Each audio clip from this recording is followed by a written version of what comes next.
Hey Gord, nice hat. Hey, you know, I love this hat. It protects me from the sun and is a hat. Team Emilord. Episode 5. Drainage and dirt. So you know what we're gonna do today? It's gonna be fun. Is it? Yeah, we're gonna take and put at least 6 inches of that down on top of that. So our very first step here is we've already laid down a geotextile here, and we're just gonna take and we're gonna tuck this up and around to make sure that we're gonna keep the silt out of our various pipes. And for those that are kind of wondering what's with all these tubes here, these ones here against the foundation, these are the downspout drains. But what we've done here is we've put a clean out on every single corner going basically that away across the corner because perimeter drains are notorious for getting plugged up. In case you were worried that you missed something, yeah, we did run and glue all of our perf pipe perimeter drains and the drains for the downspouts off camera. We've been juggling this build, a kitchenette install at my parents' house, and full-time day jobs, so something had to be sacrificed, and it ended up being filming this portion of the build. We apologize for the interruption in the documenting of this project, and accept any criticisms in the comments.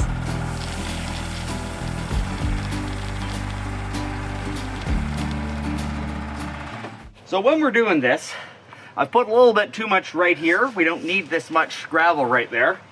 So now that we've got this supported underneath here, I can pull out my high-tech, high-quality pipe support,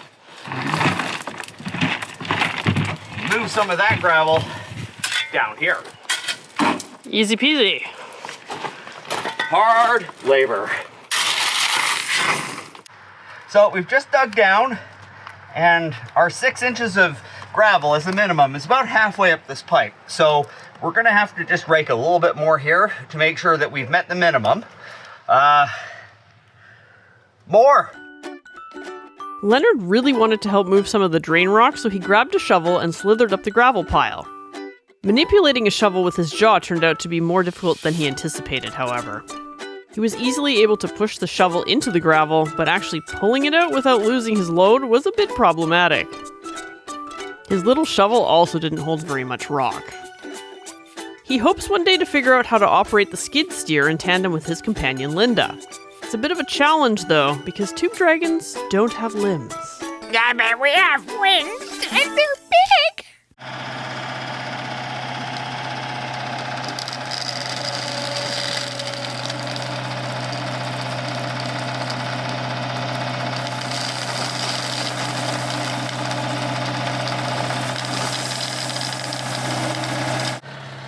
I'm holding up this drain pipe while Gord sprinkles some drain rock over the perf pipe below. This will also support the upper drain pipe above and allow us to adjust its slope appropriately. Eventually, this pipe's going to get connected to the surface drains that we're running across the garage door entrances. The other interpretation for what's happening here is that Gord's trying to bury me alive. Unsuccessfully.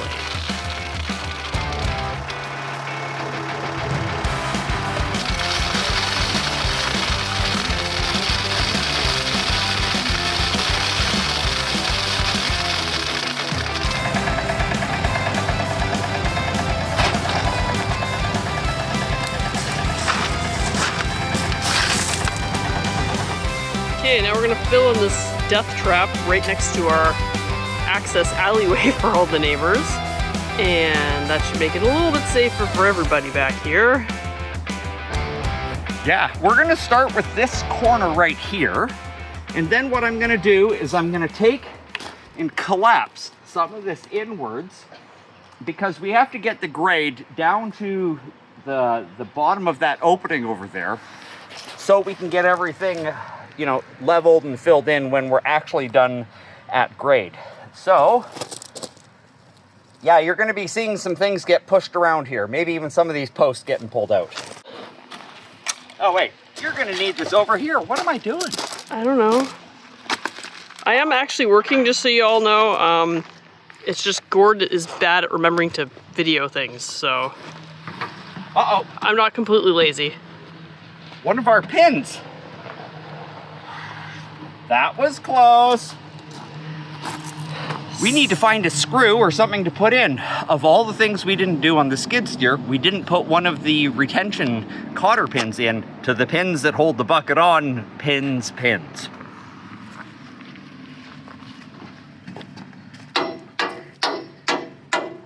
Yeah, that wouldn't be a great thing to have happen to us. We're gonna come back with a pin. We got our first mechanical issue here. One of the hoses where it's hooked up to the hydraulic cylinder here came loose. See this fitting right here? Now, I'm no hydraulic expert, but I'm pretty sure it's not supposed to be able to spin like that.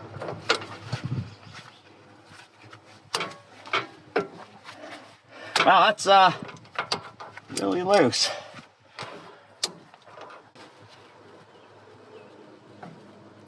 There we go. That's not going anywhere now. The bucket is also not going anywhere anymore. Yeah.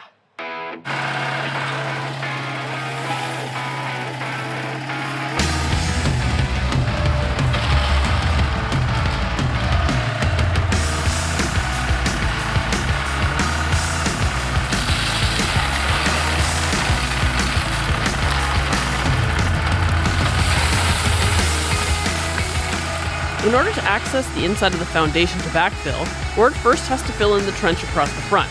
He's collapsing the edge a bit so we don't waste drain rock along an area where there's no perimeter drains.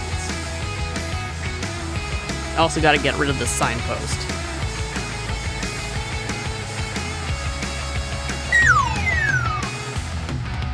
The back section of the building is going to be really hard to access with the skid steer for moving drain rock in, so unfortunately this is going to be a hand bomb job.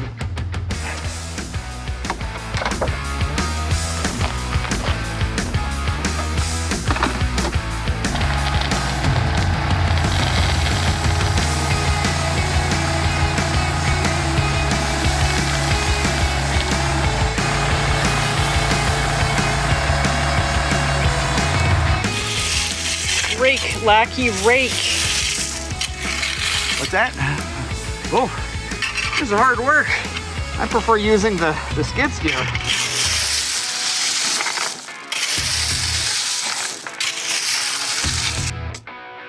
So Emily is putting some little markers right by the entrance of things. Because if we don't, I'm not going to be able to see them. And what's going to happen is I'm going to end up running into the foundation with the skid steer, which that would be bad. Real bad.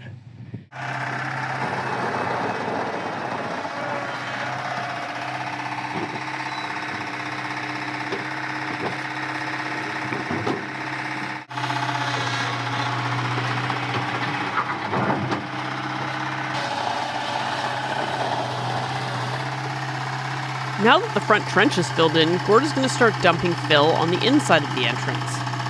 Once he's filled up to the lump in the middle, he'll be able to push that part over and use it as fill too. I'm going over this area with a compactor to make sure the skid steer won't sink down too far in the soil. We'd like to avoid Gord getting stuck or hitting the lip of the entry on the foundation as he makes his way into the interior.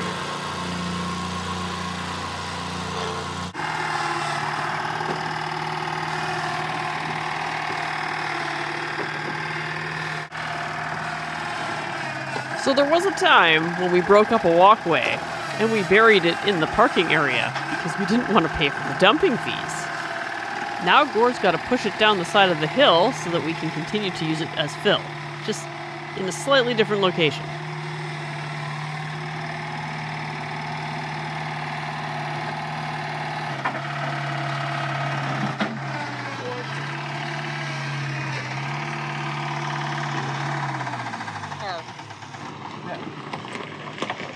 I think we need a hand gesture. Well, you're not looking at me half the time. Yeah.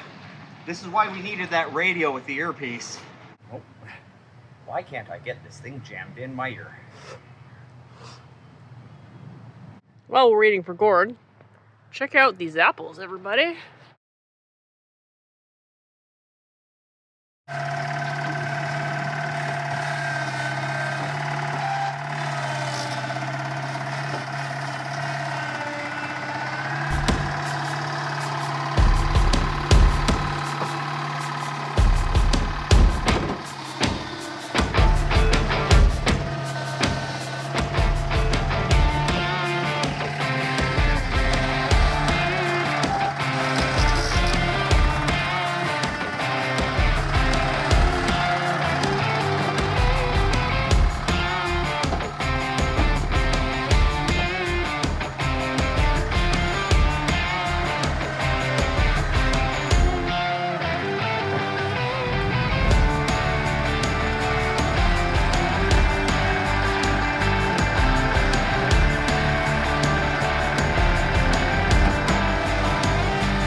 Again. Now that we have enough of this side filled in, Gord can drop drain rock onto the perimeter drain that runs between the foundation and the walkway. The less wheelbarrowing, the better.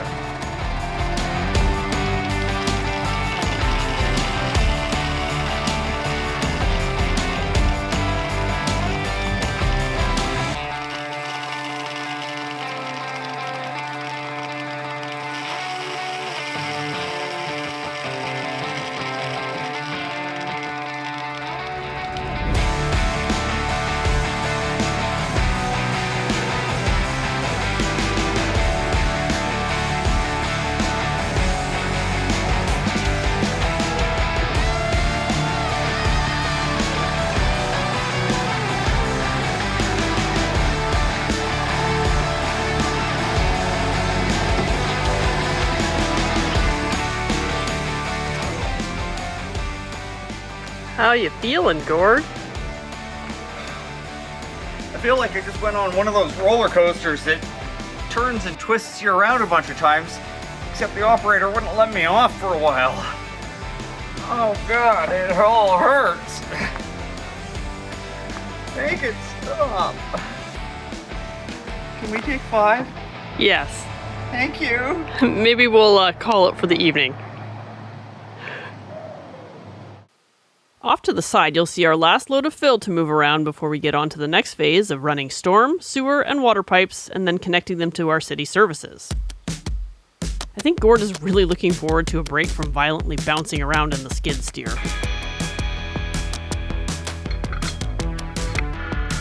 Now, if you're thinking that this video needs to be stabilized, or you're getting the living bejesus shaken out of you, I want to give you the full experience of the sheer unbridled terror of operating that skid steer. See, right here, we're leaning over. There's like a 6 or 7 foot drop right in front of us, so that little thing's not backing out of that. All the while, I'm getting all the heavens shaken out of my poor little body.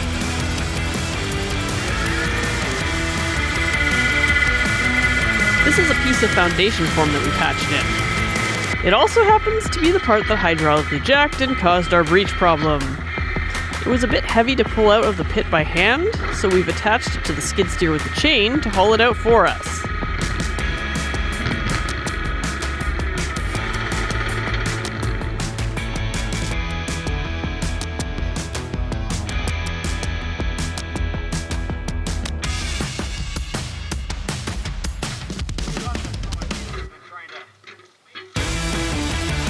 Here I'm digging to find the access hole we put under the footing. This is where we're going to run the sewer connection, because this garage is going to have a full bathroom.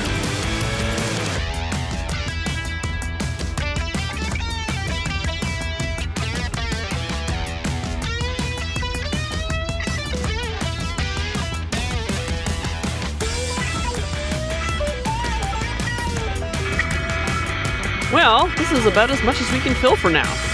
Next up, we have to run all our services through the wall before we bury that back corner. If you're enjoying our garage build journey, please like and subscribe, and we'll catch you next time when we tear up the rest of our yard. We love making a mess.